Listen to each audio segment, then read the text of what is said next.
Hi everybody and welcome back to Bearcat Update. I'm your host Jason Holland and today we'll be covering the massive coaching changes, baseball's hot streak, softball's weekend at home, and before we get into the action, make sure to take a second and subscribe to KNWT TV on YouTube. Don't forget to hit the bell to be notified the second that we post new content. Cue the intro. Right, will take the handoff, and he's hit in the backfield. Breaks loose from one would-be tackler around the corner right side to the 30, 25, sideline 20 to the 15, the 10, the 5, into the end zone. Touchdown Northwest. West, ball cast at the 19-yard line. On Monday, it was announced that legendary head coach Ben Mccollum will be moving on from Northwest as he takes his talents to Drake University. This comes after quite possibly his most impressive season of coaching after all the adversity dealt to our Bearcats. McCollum leaves Maryville as a four-time national champion and a legend of the game at just 42 years old. But sadly, that wasn't the only coaching change announced on Monday though, as longtime baseball head coach Tayden Loe announced his intentions to retire at season's end. Loe heads into the next phase of his life as the all-time wins leader in Northwest baseball history with 571. His 31-year head coaching career will come to a conclusion as he sits fourth all-time in the MIAA victories with 586. We would like to personally congratulate and thank both of these men for their service to Northwest Athletics, and on April 13th, a pregame celebration will be held for Loe before they face off against the Newman Jets. With all the changes coming to Northwest Athletics, one thing stays the same. Our reporter Wesley Miller is once again going to give us the Bearcat beat as we meet a member of the track team. Take it away, Wesley.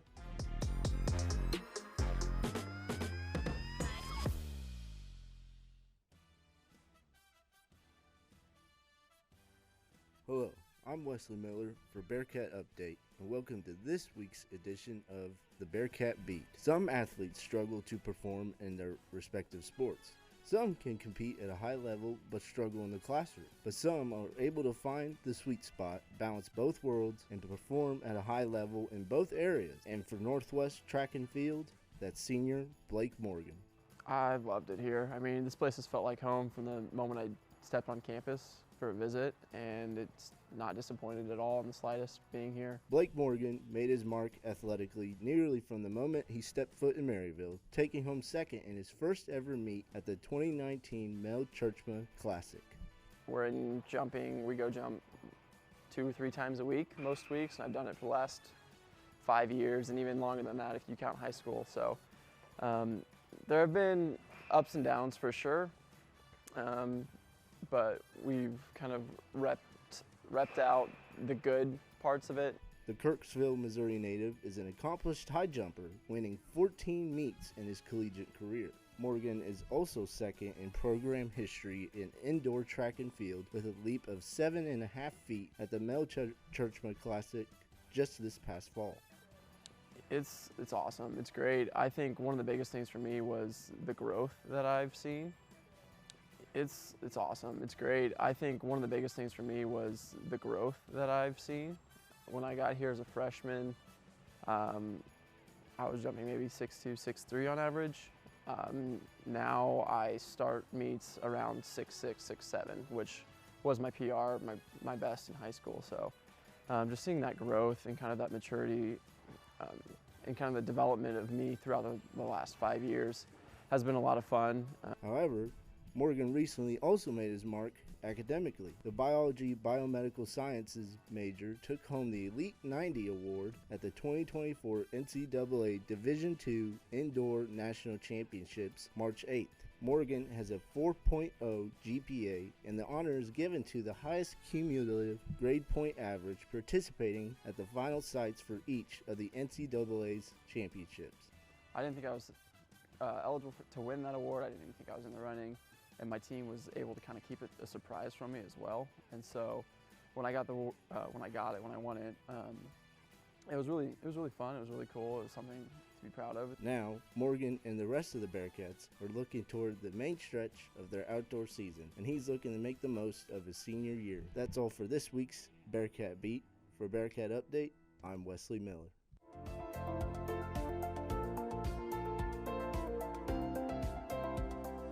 Thanks, Wesley. Now moving on to the action. Tuesday, the Bearcat baseball team would host William Jewell as they would lose 7-9 in an unfortunate contest. Junior Ryan Williams, sophomore Trey Morris, and junior Kahaki Young would all blast home runs in this 27-hit game. On Friday, the Bearcats would have a long shot at victory against Fort Hays State till junior Jacob Sealock would end his 0-20 slump with a 2-run homer in the 9th to steal a win for the Bearcats 3-2. Fort Hays State would not catch a break on Saturday as senior Casey Stalzer would put on a clinic for Fort Hays batters. He would record 13 strikeouts over 7 innings in his 11-3 Bearcat victory. After the news of head coach Darren Lowe's upcoming retirement, we figured it was fitting to see what it takes to be an MIAA shortstop. Take it away, Zach.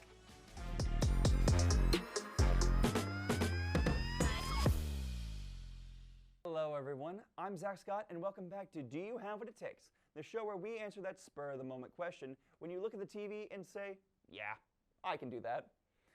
In this episode, I want to ask you if you can be defense on demand in the MIAA, also known as the shortstop. Now, the shortstop is going to be taking a ton of hits from opposing batters, so if you want to stay in the game, pick up these skills to improve your play. At shortstop, you will have to be able to field any grounder no matter where it is batted in your area. So make sure you're flexible, okay? You will also need to be captain of the infield as a shortstop. So make sure you tell your defense where you're playing for the batter at hand. Lastly, the shortstop will need to make a long throw from first. So make sure you throw with power and accuracy and hit your target right in the chest. Now those are skills that you will need as a shortstop. But what will get you kicked from the captain position? Let's talk about it. With all the fielding positions, throwing and accuracy will never let you leave the bench. So make sure you can hit targets on brand. Getting eaten up by ground balls will leave you with bruises as well as being positionless. So make sure to field with your glove and not your face. Lastly, don't be greedy. Other fielders can catch and field just like you can, so please stay in your lane and do your own job. But don't take these skills and setbacks for granted.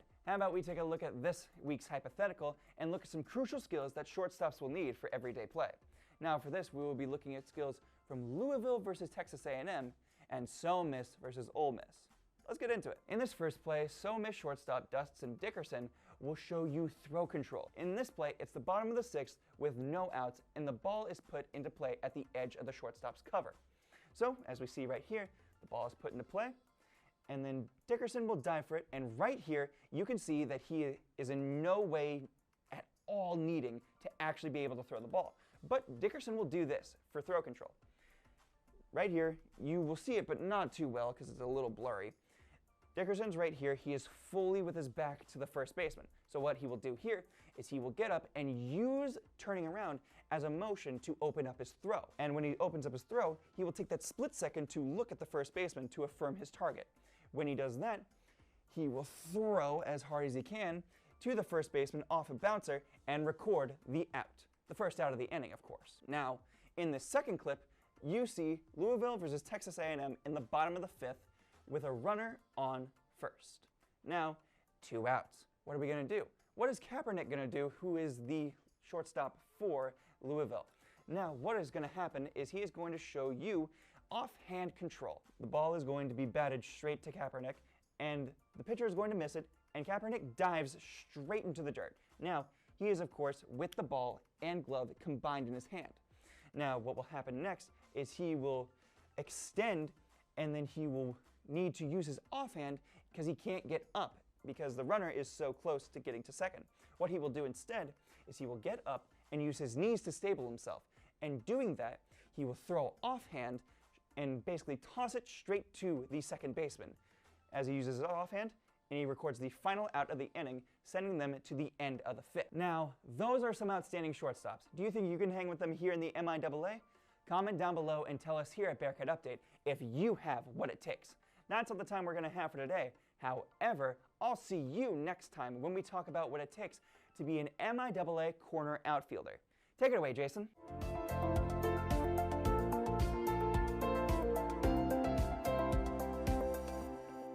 Thanks, Zach.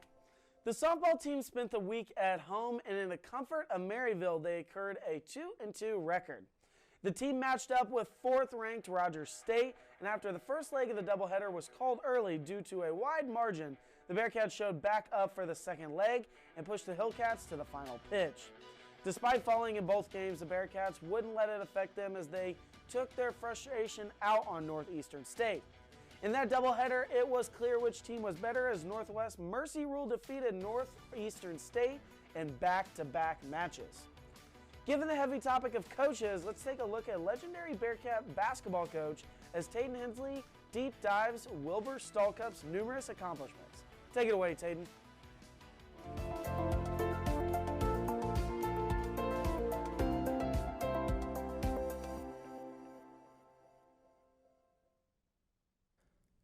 Last week, we talked about Henry Iba's great success here at Northwest. Henry Iba will coach Wiley and Miller. But during this time, as basketball head coach, Henry Iba will have an assistant coach that will learn from him. I'm talking about Wilbur Sparky Stalcup. This is Bearcat Sports History.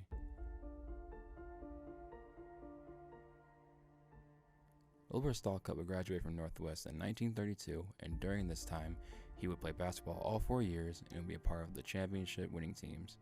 Not only would he play basketball here, but also be the co-captain of the track team and president student body. After he graduated, Wilbur Stalcup would coach at Jackson High School before returning to Northwest a year later, as Wiley Miller would take his place as coach there. He would then become assistant basketball coach to Henry Iba, who was the head coach at the time. Then, after Henry Iba left, Wilbur Stalcup would officially be the head coach of the Northwest basketball team. Wilbur Stalcup would stay as Northwest basketball coach from 1933 to 1943 and would win a conference championship in 1940. Also during this time, he would serve as assistant football coach for a few years with head coach Wiley Miller, as he would return the favor and be assistant basketball coach with Wilbur Stalcup. After leaving Northwest, Wilbur Stalcup would finish his career at the University of Missouri and be head coach from 1946 to 1962 and have the college basketball record of 332 to 236. Then he would become athletic director until his passing. Wilbur Stalcup would pass away in 1972, but would have a great legacy at Northwest. In 1979, he would be inducted into the Missouri Sports Hall of Fame. Then, in 1982, he will be inducted into the Northwest Missouri State University Hall of Fame as a player and a coach. I'm Tayden Hensley from Bearcat Update.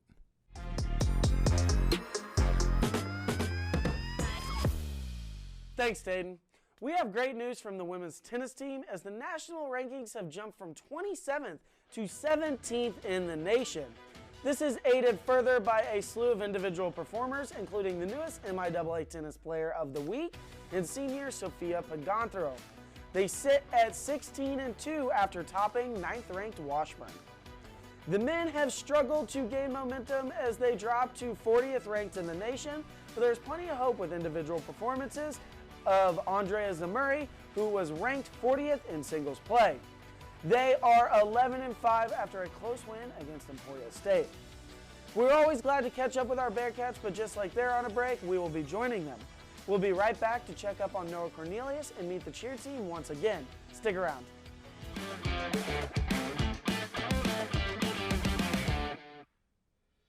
Here at Tower Yearbook, we are a dedicated staff of photographers, designers, copywriters, and practicum students. Our staff is a student-led, student-run media outlet, producing a book with over 300 pages. Be sure to pop out at any of our portrait or distribution events. So stay tuned to our social media to see what's up.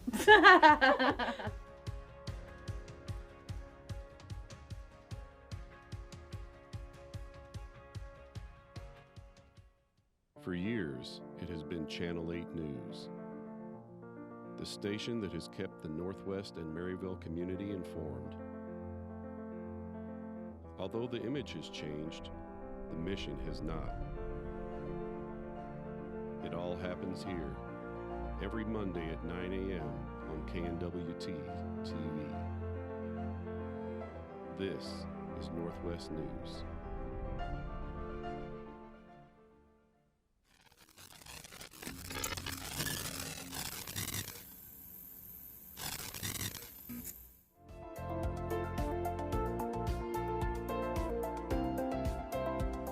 Welcome back to Bearcat Update. One of our crew members is a member of the football's media team, which means we get exclusive access as we meet some of the faces who shine on Saturday. Take it away, Luke.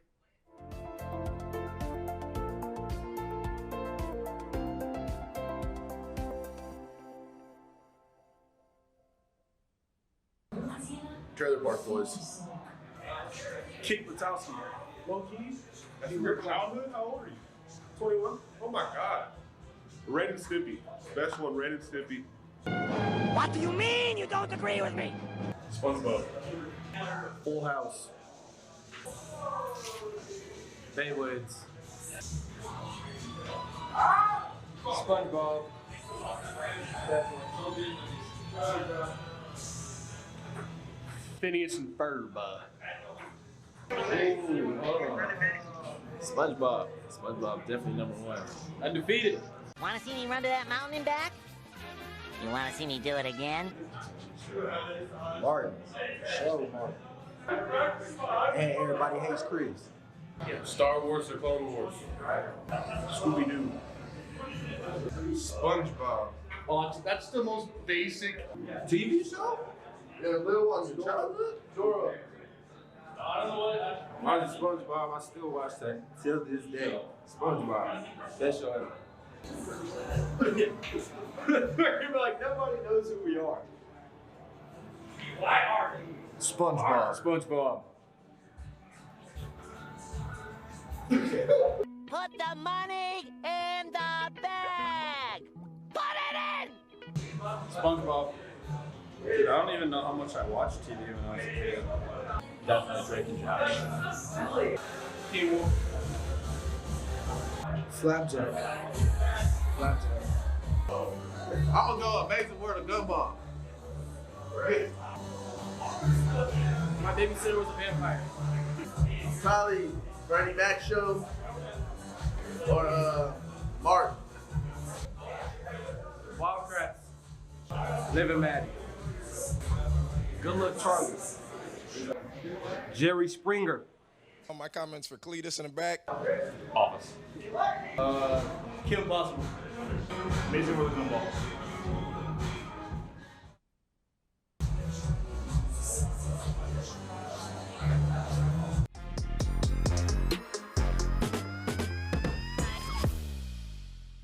Thanks, Luke. The track team is known for working their tails off during practice and competition, but this week it was announced that they worked tirelessly in the most important place, the classroom. All 23 men's and women's teams were represented, including 35 individuals receiving recognition. Kaylee Harp and Zach Pittman both earned 4.0 GPAs and were awarded the MIAA Academic Excellence Award. 8 members of the team were recognized as Scholar Athlete Distinction for earning 3.5 or higher GPAs. It is certainly not easy to dominate on both the track and in the classroom, so we'd like to make sure that we recognize it when it happens. Keep up the great work as finals week is just around the corner. It's been a while since we caught up with Noah Cornelius and his journey with the disc golf team, so rather than tease you, we'll get right into it. Take it away, Jacob.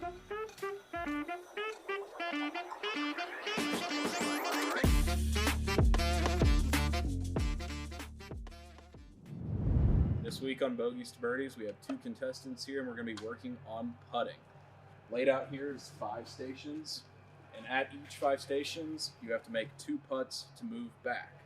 You make one, miss one, you stay in the same spot. You miss both, you have to move up. First person to reach the end wins. Let's get this started.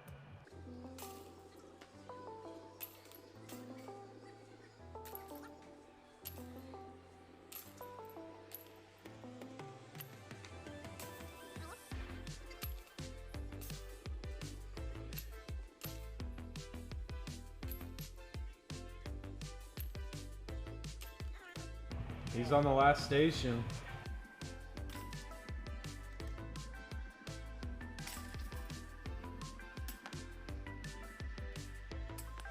Close one. Did you not putt from that one just then? What's up? Did you putt from that one already? Did it? I don't remember. I think you might have.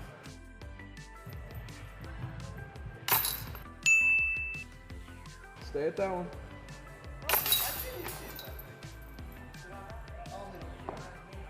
Well, you just missed one, so.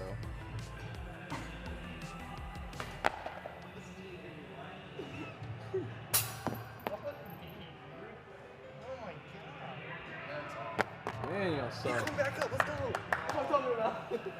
I might have moved myself up on it. I don't remember which one I I said. have the footage, so we will see. Oh, no. Now if I lose, then I If you lose, because you let Austin catch you, yeah, that is pretty messed up.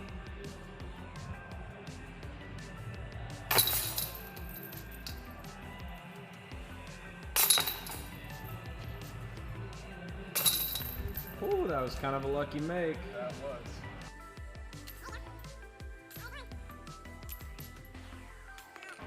I'm gonna be so mad if I was in the right one.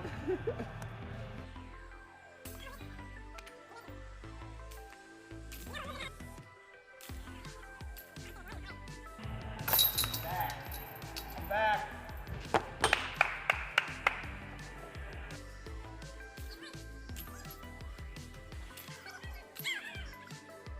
All right, how do we feel? A little mad. A little mad? I'm pissed off, dude. I should have won. It should be over. Happens, man. Happens. Kind of your fault. All right, we'll see how it finishes. All right.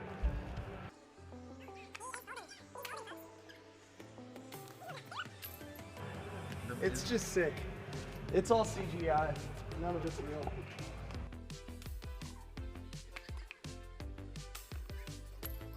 Farther than I lost. It's not over yet. Is this the dagger? He's got to make one more.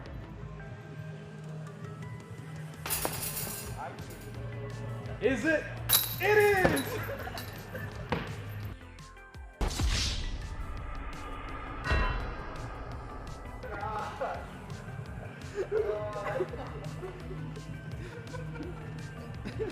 Eliminated. Do you want to come review the footage? I definitely hit him from the black spot. There's no way I did it. I should have been on the list. I think I just forgot. So, how mad are you at yourself? Oh, I'm pissed off. I mean, it was a simple counting error. This is who we're trusting to teach the youth of America in a couple of years. It's really just disappointing, if anything. Austin, do you have any words? I just locked in. How it is. Okay. After 10 minutes, but hey, all right, we're gonna have a rematch. Run it back.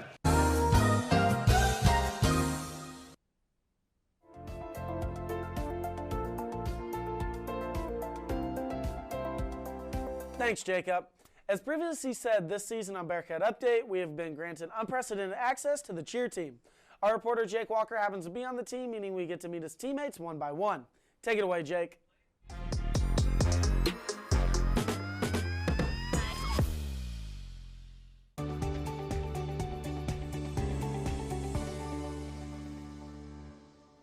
Welcome back to Meet the Cheer Team. This week, we're sticking with the girls on the team and taking a look at one of our veterans. My name is Grace Tattersall, and I am a sophomore here at Northwest. My major is Applied Health Exercise Science, and I'm a flyer. Grace's background in gymnastics were very helpful for her transition to cheer. Whenever I was growing up, I was a gymnast, and so I knew coming into high school that I wanted to continue to be a part of something, and so that ended up being cheer. And then coming into college, I knew I wanted to continue that just because I fell in love with it, and here I am. Leaving high school to be a college cheerleader can be scary, but Grace adapted to the change over time. I feel like coming in, I was just so shy, and so cheer has given me an amazing opportunity to get out of my shell and just push myself into a different person, a more confident, outgoing, and crazy person that I am. I've been able to do skills that I never even imagined of doing and just finding my true self within it. Grace's friendships that she has made with her teammates have shaped her into a better human being and athlete. Coming into college, you don't know anybody, and being on a team not knowing anybody is so scary, but I am at the point where I've made friendships that I can't even imagine my life without them. And so I've definitely seen this play out in nationals where you're working hard for hours at a time. You are pushing your body to limits that you didn't know it had. You are tired, and that is when you need friends the most, and that is where I found them, the friends that are willing to be there for me in that moment. And then I've even found the friends that I am willing to do the same for. And so it's just amazing the friendships that I've made just being on this team. Being a flyer, Grace gives us an insight on what it takes to be good at what may be the hardest position in the sport. Within being a flyer, there are so many things that you have to think about, and it's always like the little things. And so the biggest ones are like body control and switching from base to base and switching from all girl to co-ed. And so the biggest thing is like making sure that you are doing your job in order for other people to do their job, and just doing it with a smile on your face. As great as her friendships are, Grace's biggest support system is her relationship and faith with the Lord. Being a cheerleader means just being in different positions that can cause a lot of anxiety and just nerves. And so definitely being in front of hundreds of people, doing things that your body doesn't naturally do, you can just be anxious about it. And I'm one of those people. And so I found that just leaning on God and just having somebody always with me has helped me. And so I just cling on to a verse that just says, therefore do not be anxious about everything, but in every situation by prayer and petition, present your requests to God, and the peace of God, which transcends all understanding, will guard your hearts and minds in Christ Jesus. And I just cling on to that so much, just because you are in a position that is scary. And so it has definitely helped me through it, and I don't know if I'd be able to do it without him.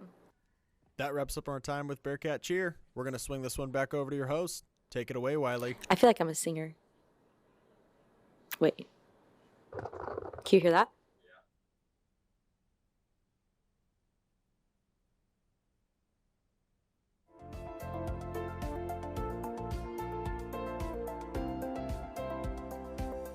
Thanks, Jake. I'm Weather and this is Cade Ricketts. Stick around to get an in-depth look at the future of men's basketball team after the departure of head coach Ben Mccollum. We'll be right back.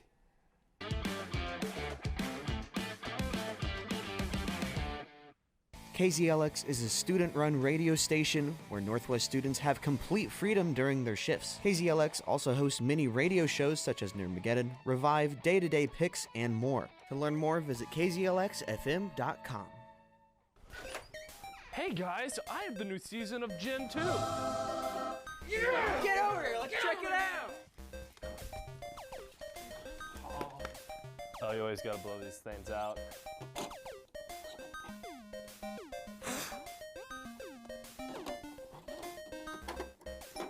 Alrighty guys, gather around.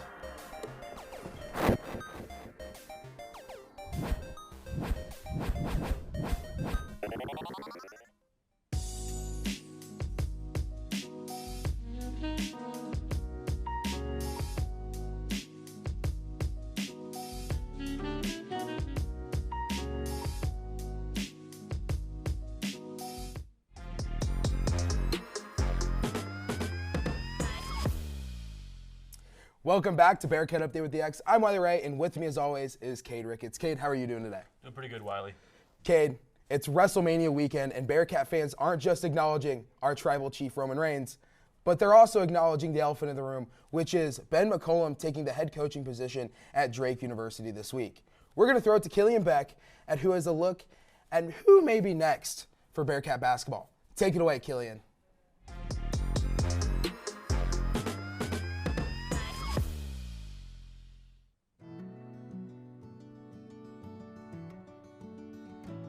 On March 26, 2022, the Northwest Missouri State Bearcats beat Augusta to become the first Division II program to win 3 consecutive championships.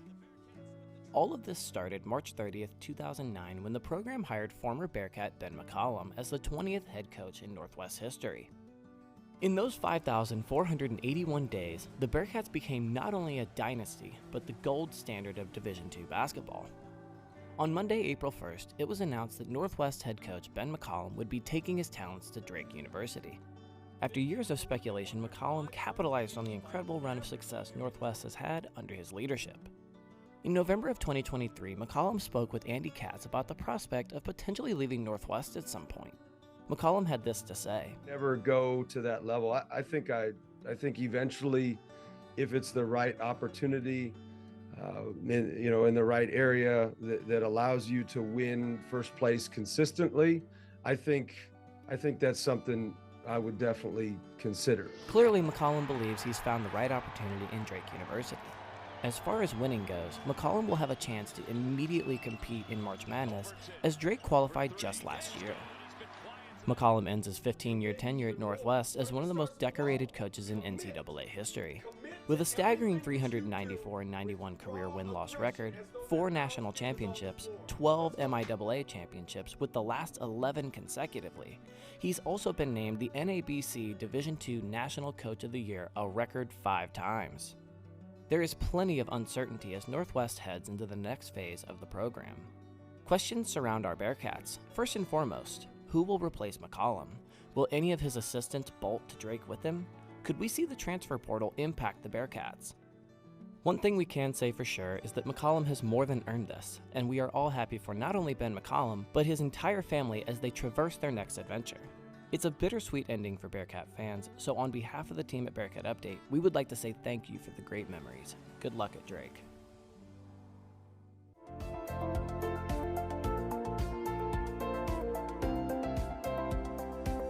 Thanks, Killian. Now, Cade, we know the elephant in the room. Let's address it here. Ben McCollum, a major coaching career at Northwest, being 394 and 91, and another Bearcat alum or Bearcat coach to look at is Henry Iba, who was mentioned previously in our show.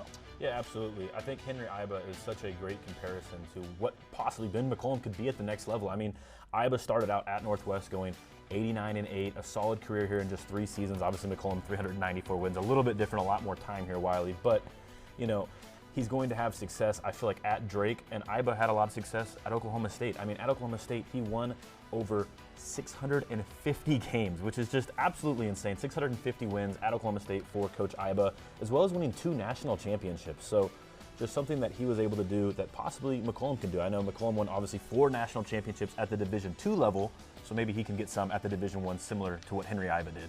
Yeah, when you just look at these 2 coaches, I mean, the records don't lie. Iba had a long career as not only a 3-year Bearcat coach, but also at Oklahoma State. And both these coaches having double-digit conference titles. McCollum leads the Conference Coach of the Year awards, and both these guys are Hall of Fame coaches. And when you look at McCollum and how he could address this Drake team, who's already a Missouri Valley Conference champion, what's some things that Drake has to offer for Coach McCollum? Yeah, obviously, Brian, there's moving on to West Virginia, opening the spot for Coach McCollum to step into. But I mean, Coach DeVeris led them to 6 20-win seasons. So Drake is accustomed to winning, kind of similar to what McCollum's kind of built here, how we're accustomed to winning. So he's kind of stepping in to another situation where they're going to expect them to win. They finished 2nd in the Missouri Valley this year. Obviously, they won the Missouri Valley tournament over Indiana State, which gave them the March Madness berth. So they were just a year removed from making March Madness right now, and that's what McCollum's expectations is going to be there. Yeah, and you said it perfectly there, Kane. Drake love success. They love to be that team. And when you look at their stats on the season, they had a total of almost 2,800 points. They averaged 80 points a game with a record of 28-7 and shot 48% from the field. And, losing Tucker DeVries is one key player for them, but I think we might see some Bearcats enter that transfer portal and make that jump to D1. Yeah, I mean, not only did they lose Tucker DeVries, but they also lost Anton Wright, who's transferring as well. So, I mean, McCollum is stepping into a situation at Drake to where, like we talked about, yes, they're only a year removed, but he's going to have to do some work in the transfer portal because this is not the same team they were last year. A lot of guys are leaving. He's going to have to fill some spots, and we're better to look than his players that we have right now. I mean, obviously, Bennett Sturts could be a shoo-in to probably transfer to Drake, coming off of a 15-point-per-game season. And then even, like we talked about, maybe a little bit even Daniel Abreu, 360 points right now. He's great defensively with 105 rebounds. So some guys that possibly McCollum may be looking to steal from Northwest to take with him to Drake. Yeah, and you look at Bennett Sturts. He can play that Tucker DeVries role, but he also can guard the ball defensively very well, like you saw with the Bearcats. And Daniel Abreu would be a good addition to that big man position. I mean, you look at Indiana State, who has their big man down low, and Drake kind of struggled with him this season. But if you get the likes of Daniel Abreu down there, who shined a lot in this MIAA conference, also in both tournaments, the NCAA and MIAA, Daniel Abreu as a big man in Division I is scary to look for. When you also let's look at possible replacements here for the Bearcats, which we both can agree that it's really kind of, when you look at who could be here and who could not be here, you're wondering if McCollum is going to take his staff. You wonder if he's going to if the Bearcats are going to get an outside source in the Northwest to create that winning culture once again, like they've had. But do you see Xavier Kerr staying at Northwest as head coach, or do you see him going with McCollum? Honestly, I think Xavier is going to go with McCollum to Drake. I think he's going to take the experience that he can get at the Division I level and then possibly take a head coaching job eventually, but I just don't think he's going to stay here. I think we're going to find someone from the outside to bring in. I feel like that's the direction we're going to go, but I think if we are able to keep Xavier, I think he'd be a great option. Yeah, and I think having Xavier Kurth, who is a national champion as a player and as a coach here at Northwest, he knows that winning mentality that McCollum has, and so he can keep that culture here at Northwest. But I also think there could be an outside coach that comes in. But we both know that this position at Northwest, the culture is there to win. They want to win. They like it a lot. And so fans have their eyes glued to who's going to be the next head coach here for the Bearcats. But that's all the time we got for Bearcat Update with the X. I'm Wiley Ray. Once again, with me is Cade Ricketts. We'll send it back to Jason Holland in the studio. Take it away, Jason. Thanks, Wiley. That's all the time that we have for Bearcat Update. I'm your host, Jason Holland, and you're watching Bearcat Update, the provider of complete coverage of Northwest sports. We're live every Sunday at 1:15, and you can find us on YouTube at KNWT TV. As well as Bearcat Update, you can also catch KNWT TV's other content. We'll see you next week.